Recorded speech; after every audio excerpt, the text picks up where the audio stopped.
up, my brother? What's up, buddy? Everything good? Hey, salut tout le monde! Oh, wow, Jeremy. What a view, man. Oh yeah, that's Whoa. the view. Oh my God. It's beautiful. That's cool, hein? Bah pour ceux qui ont suivi un peu les aventures, nouvelle maison en cours de design, donc je suis coincé un mois à l'hôtel. On va pas se plaindre, la vue est sympa. J'espère que vous aimez bien l'ambiance beach style à Hallandale Beach pour ceux qui connaissent la Floride. On a ici une belle vue sur Aventura, Sunny Isles, Miami Beach, la plage.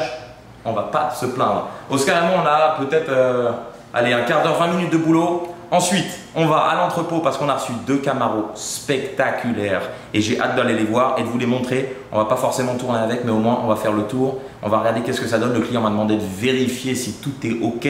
On lui a mis toutes ses pièces à l'intérieur de la voiture et ensuite je fonce pour une surprise parce qu'on a reçu des invitations pour un événement sympa. On va y aller, d'où la raison pour laquelle je représente Gumball aussi. Et regardez cette vidéo puisqu'on a également expédié la Porsche GT3 RS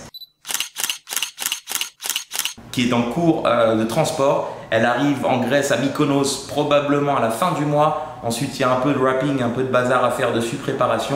Et on fly directement à Mykonos. Ça va être génial, j'y ai déjà hâte et on est déjà tout excité. Donc ça va être assez cool. En attendant, on va bosser. Je vous retrouve tout à l'heure. Oh, by the way, j'ai reçu une news exceptionnelle pour les fanats de voitures de sport. Saviez-vous que Corvette sort pour la première fois depuis 1953, on est quand même en 2019, ils sortent la Corvette avec un rear mid-engine, c'est-à-dire en d'autres termes, le moteur il est derrière le siège passager-conducteur. C'est absolument une nouvelle incroyable parce qu'ils veulent concurrencer avec Ferrari, Lamborghini et toutes les autres voitures avec un moteur à l'arrière. C'est une première, je suis tout excité. Regardez ce que j'ai trouvé d'ailleurs. On a quelques petites. La Corvette C8, elle arrive en juillet aux États-Unis et on a ici un premier prototype qui évidemment est camouflé et le moteur se trouve donc ici. L'avant est plus court maintenant puisqu'ils ont avancé la cabine un peu à l'avant. C'est tout simplement dingue. J'arrive pas à y croire. En voilà une news excitante. Bon bref, on va bosser un petit peu avec Oscar et on avance. Ah là là, on peut vraiment pas se plaindre. Il fait beau. On a une splendide vue et on va bosser un peu ici. J'aime un petit peu équilibrer la partie boulot parce que si on est constamment au bureau, encore une fois, je le refais.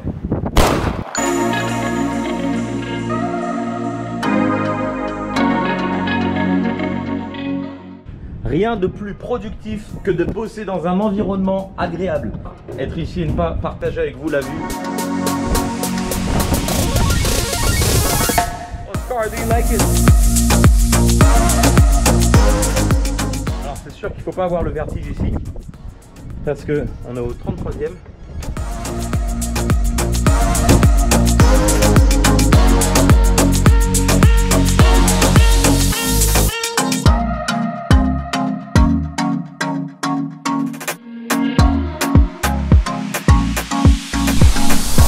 Back to work.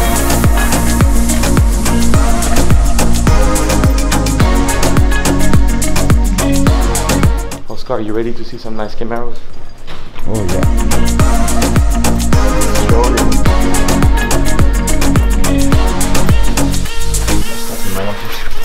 Jeremy, good morning. Hello, good morning. Great, how are you? Very Hey, good. Oscar.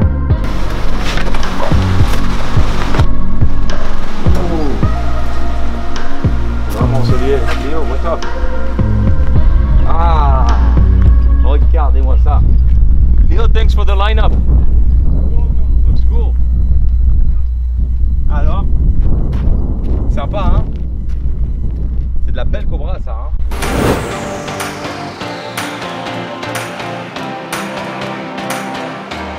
Story 5 à première vue. On va voir qu'est-ce que ça donne ici. Waouh! Tout est chromé. Ça a été vraiment bien travaillé, magnifique. Bon, on fera un test ride plus tard. On n'est pas venu ici pour ça. On est venu ici pour ces 2 Camaro. C'est un très bon client à nous. On les a achetés chez Ron's Classic Cars, qui se trouve, je crois, dans le Tennessee.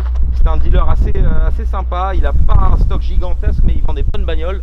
Et il lui a acheté un lot pour les 2 Camaro. il m'a dit teste-les. Bon, laquelle on teste? Oscar, which one do we try? Yellow or black? Yellow. Yellow, let's go.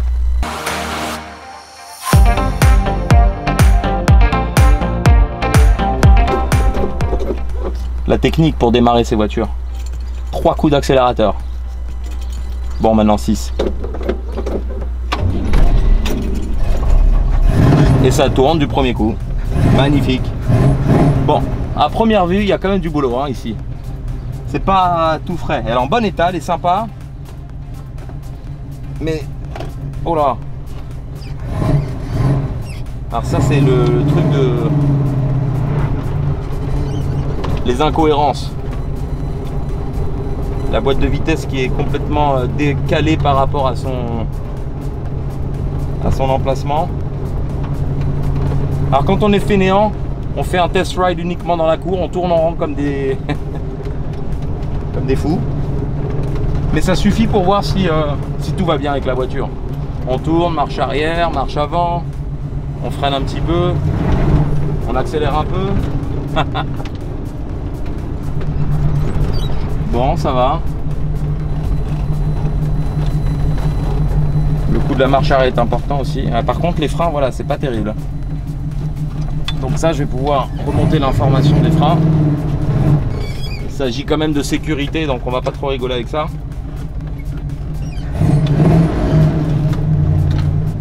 Bon, on passe à la noire. Let's go for the black.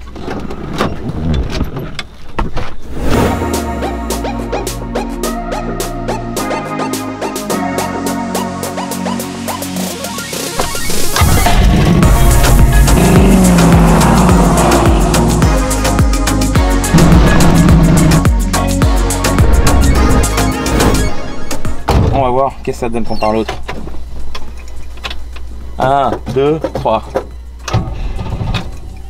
Ça n'a pas marché pour celle-ci. Oh, ça commence à me plaire. Parce que l'autre, elle était pas très bruyante, je trouve. Ah ouais, là il y a déjà un problème d'embrayage là. Ouais. Là, l'embrayage, c'est pas ça quoi. Force de tourner en rond, on va devenir fou. Mais au moins. Ouais, on drift un petit peu aussi. Bon, en même temps, tu vas me dire sur les graviers, c'est assez facile de drifter. On passe les vitesses. Ouais, mais là, il y a un problème de passage de vitesse, pas normal. C'est-à-dire que les vitesses sont trop longues là. Ah ouais. Bon. Mon cher Laurent, tu vas avoir un boulot sur la transmission ici, j'ai l'impression. Par contre, elle freine mieux que la jaune. Et le bruit, il est superbe. Bon, aujourd'hui, c'était très rapide. Parce qu'on a un rendez-vous, on doit partir. Donc, le temps joue contre nous. On file directement au Fort Lauderdale Auto Show. Donc, cette année, il est temps juste de voir qu'est-ce que c'est, qu'est-ce qu'il y a comme exposant. Et si c'est intéressant pour nous, d'y participer l'année prochaine. Parce qu'on fait des salons un peu partout en Europe aussi, qui est un gros marché pour nous. Donc les salons aux États-Unis on évite, sinon après on est all over the place. Bon, allez, à tout à l'heure, ciao.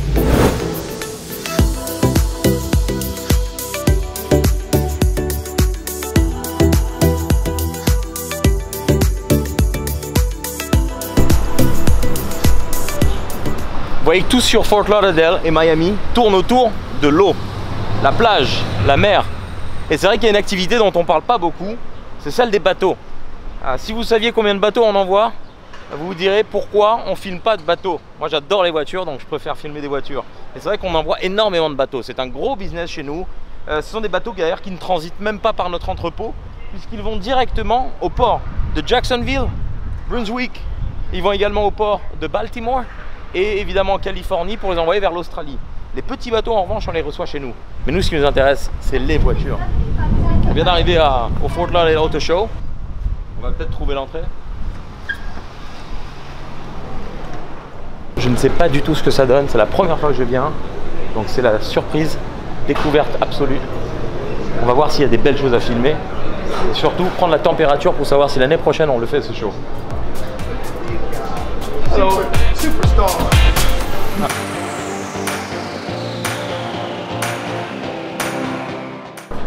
Le show de Fort Lauderdale, c'est des petits salons locaux où les exhibiteurs, c'est concrètement des sociétés locales qui vendent des voitures.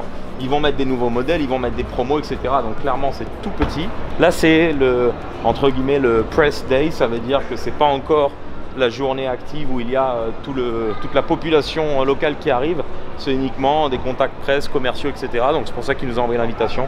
On s'est dit pourquoi pas venir et voir s'il y a des belles choses. J'ai repéré déjà une belle Mustang sympa. Je sais que ça va vous plaire. Pickup truck aussi, ça plaît à tout le monde. D'ailleurs, les Tundra, pour information, ce sont des véhicules très bien notés, qu'on en voit quand même assez fréquemment d'ailleurs dans les îles. Les îles adorent les Tundra. En France, c'est plutôt Dodge Ram, Ford F-150, Europe aussi évidemment quand je parle de France. Moi, ce qui m'intéresse, c'est de la grosse américaine. On va voir qu'est-ce qu'il y a. À bon entendeur, bien sûr.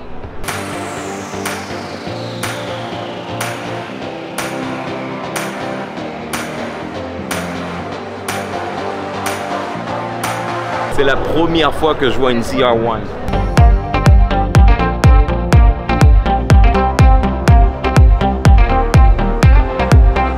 Elle est dingue et c'est marrant parce que tout à l'heure, j'en parlais encore à la maison quand je viens d'avoir l'information comme quoi la mid-engine en juillet sort de 2020, la C8 concrètement.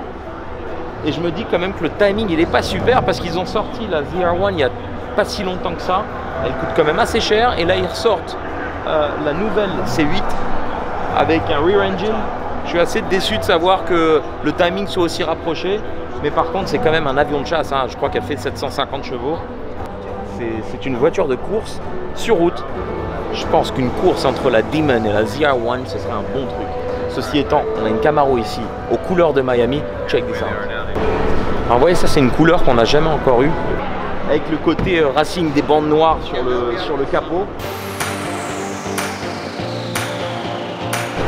Je trouve qu'ils ont considérablement amélioré l'intérieur de la Camaro. Si vous comparez la Camaro de 2010, 2011 avec la Camaro de 2019, c'est deux mondes différents. Et c'est là où je suis vachement déçu quand je vois des Dodge Challenger qui n'ont pas tant que ça évolué à l'intérieur, ils l'ont juste amélioré. Là, celui-ci, c'est une totale conversion, c'est méconnaissable. Et c'est vraiment pas mal. Donc tu vois, la Camaro, je trouve qu'ils ont fait des efforts sur l'intérieur. L'extérieur aussi a été modifié, mais c'est pas ça quoi. Je me sens pas en confiance là-dedans, je me vois plutôt dans la Corvette derrière. Ça reste quand même une Camaro et elle est jolie. Et on aimera toujours les Camaro. Elle est vachement sympa. On va voir une Ford Mustang, c'est ça qu'on aime. Et ça, c'est ce que tout le monde aime. La 2019 Ford Mustang. Il y a des petites améliorations à l'intérieur, je vois. Je sais que les feux ont été modifiés, la calandre aussi. Bon, celle-ci, c'est une GT 5 litres.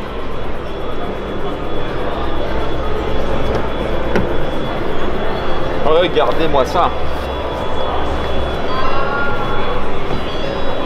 Et là, on a un bel intérieur. Comparé à la Camaro, franchement, on a un bel intérieur. Regardez cette finition ici.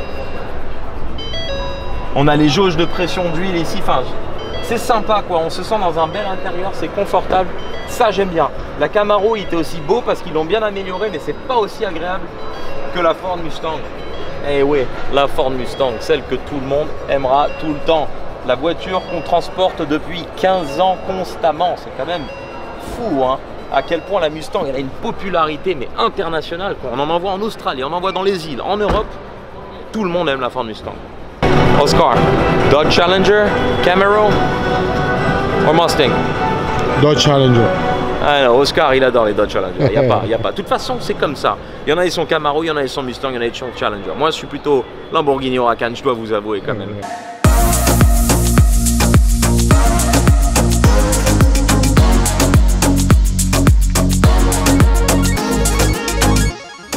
Je confirme, c'est ça ma cam, j'adore.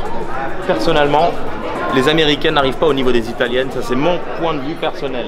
J'adore celle-ci, je suis un peu entre Aventador ou Huracan. Je m'installe d'abord dans la nouvelle maison et on verra ensuite, mais j'adore. En tout cas, je pense qu'on va terminer cet épisode aujourd'hui. C'était assez sympa de voir quelques concessions avec lesquelles on travaille. Merci de nous regarder, merci de souscrire à nos vidéos parce que j'ai remarqué qu'on a de plus en plus de flow et de plus en plus de visites. Ça fait très plaisir parce qu'on travaille assez dur pour filmer ces vidéos et ça nous fait plaisir d'avoir ces retours. Donc merci à tous et à bientôt les gars. Ciao, bye bye.